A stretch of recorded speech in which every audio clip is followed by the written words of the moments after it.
106.7 WJFK HD2. My name is Othello Bouchera.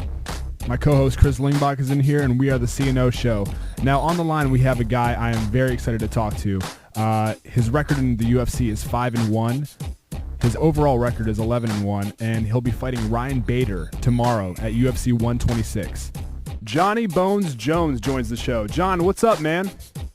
Not much. How you guys doing? Doing well. So you ready for your big fight tomorrow? Absolutely. Tell us about the camp. I mean, you obviously train out of Greg Jackson's gym in New Mexico. What type of things were you fine-tuning in order to get ready for tomorrow? Just my whole game. It's a mixed martial arts belt, so I've just been doing a little bit of everything. I feel great. I feel like I'm, in great shape. Cardio's great. My reaction times, tactics are together, and just can't wait to go out there and do what I do. Now, you're from New York. You began your training there at Bomb Squad. I've talked to Ryan Ciotoli before. He's a really good dude. Was it tough for you to leave home and make the decision to go all the way to New Mexico to sort of, step your game up? And, what do you think it is that makes Jackson's gym the place to be? No, it wasn't tough at all. I knew I had to do necessary things to give myself the best opportunity to make it in the sport, and that was moving to Greg Jackson. Greg Jackson, in my opinion, is the best martial arts family in the world. It's great. The guys treat me with a lot of respect there. And, since I've joined the program, I've had all first-round finishes, and I couldn't imagine training at a different school. Now, you're a fighter who's sort of known for his, unorthodox fighting style and creative improvised moves. I have to get your take on Anthony Pettis and his cage kick at WEC 53. Were you watching that live, and what did you think? Live, and when I saw that, I jumped out of my chair. My girlfriend was actually in the other room, and she was wondering why I was screaming. And I said, "Baby, you got to watch this." And it was, we had a DVR, and it was a special moment for our sport. I'm proud of him, and I think he's setting the tone for a lot of future cool tactics in the future. Is that something that you think you're going to keep in your arsenal for future fights? No, that's his thing, and not for me. Cool. Well, again, you can watch John fight tomorrow night at UFC 126 on pay-per-view. Trust me, you won't want to miss that. One depressing thing that I just realized is that you're 23 years old. That hits very close to home because both Chris and I, who does the show with me, are 23. You were Fight Magazine's Breakout Fight of the Year, Sherdog's Fight of the Year. What has this quick jump to success been like for you, and how have you adapted to becoming so famous so quickly? It's a blessing. I'm religious, and I think that God gives me a lot of the success that I work for. I work for it, and God helps me out, puts me in the right situations, and brings in the right people in my life. So it feels great, and that's what I was expecting when I started. To make it towards the top, and I work really hard, and I feel as if I deserve it, and hopefully I can continue. Hopefully it can continue to happen. John, we know you're not a big smack talker, but you're talking to Washington, D.C. right now. If they're looking for a reason to go out and spend the extra money, going out to a bar in Washington, D.C., spend that cover money to go out and watch the fights, tell us one reason why you're going to put Ryan Bader in his place. I don't think it's a matter of putting anyone in their place. He's a great fighter, and he's never lost before, and I'm just excited for it. Anytime you can conquer someone who's never lost before, it's a huge feat. So, but what's one thing from this fight that's going to set yourself apart from the other fights? The reason why they should spend the money to go out and watch this fight. Why do they need to see this fight? Why they need to see this fight? I just think it's going to be a great fight. You have two young athletes who are college wrestlers who, both knock a lot of people out and things like that. And just going to be interesting to see two guys who seem close to unbeatable facing each other. Someone's has to go. The immovable object versus the unstoppable force. I got it. It's going to be great. I read somewhere that you credited being in a committed relationship to keeping you focused and concentrated on the task at hand. Can you expand on that a little bit and tell us how it's helped you in your career? Yeah, absolutely. I have a girlfriend who will be my wife soon, and she just really helps me stay focused and in the house. I'm not going out eating unhealthy foods and chasing women and things like that.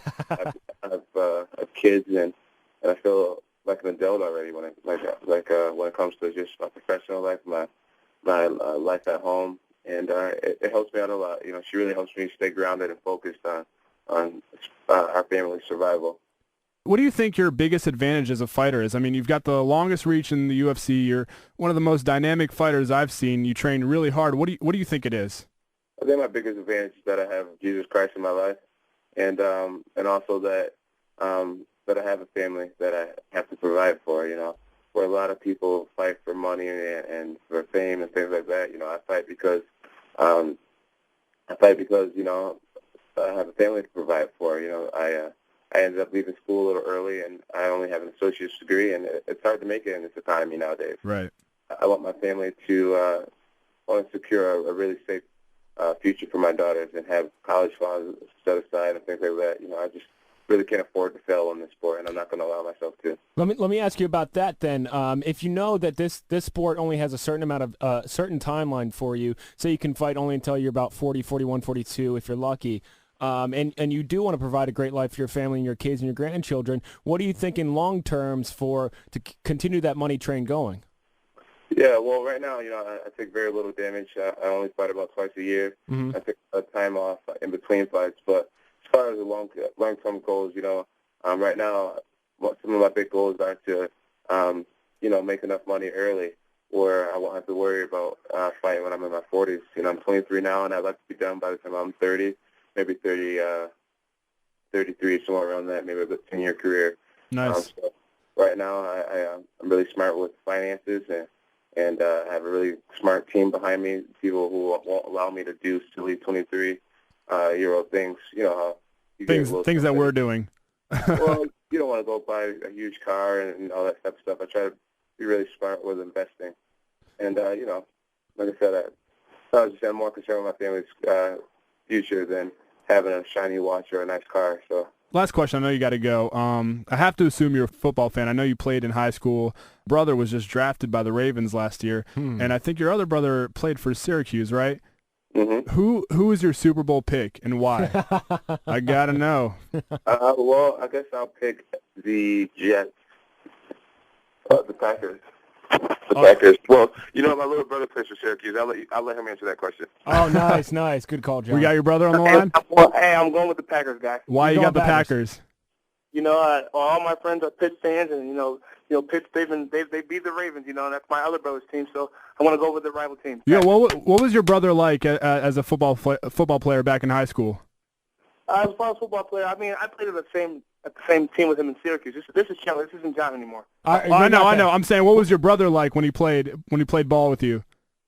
You know, there's nothing like being on the defensive line with your brother and just looking down at him. You know, there'll be plays where I'll just look to the side of him, look over to the side, and we make texting adjustments. So I just give him that head nod. Just, you know, having that brother-to-brother relationship is nothing like it. He played D-line with you? Yeah, we played. He looks more like a receiver to me. Oh, I look like a receiver? No, your brother, John Jones. He looks like a receiver. You know, he's got that height, got that speed. And John played defensive tackle, believe it or not. Huh, you know, he was down there. This guy was an aggressive guy, you know, and the coaches had no choice but to put him there, you know. He used to make plays in the backfield from play to play. And him and my brother were just so competitive on that defensive line. So cut him up season means that much more to him now. Let me ask you this. Since you're at Syracuse and you're up there in the Carrier Dome, I know that Syracuse doesn't get the light shine on it that it used to in the past. Go ahead. Since we got you on the phone right now, go ahead and state your case for the NFL, or are you just going to jump straight into MMA like your brother John? Hey, listen. I watch MMA. You know, I really enjoy it. But, you know, I'm just going to leave that to my brother John. You know, I support him, but I get behind him 100%. And, you know, Syracuse haven't got a lot of shine on it. But we went 8-5 this year. We won the Pinstripe Bowl. And, you know, I'm just shout out to Coach Doug Murray. He's doing a great job with us. What's it like, you know, being in that audience, watching your brother fight like that? I mean, that's a guy you grew up with. You got to get a little worried sometimes. I mean, what's it like, you know, being there, watching him go toe-to-toe with another guy?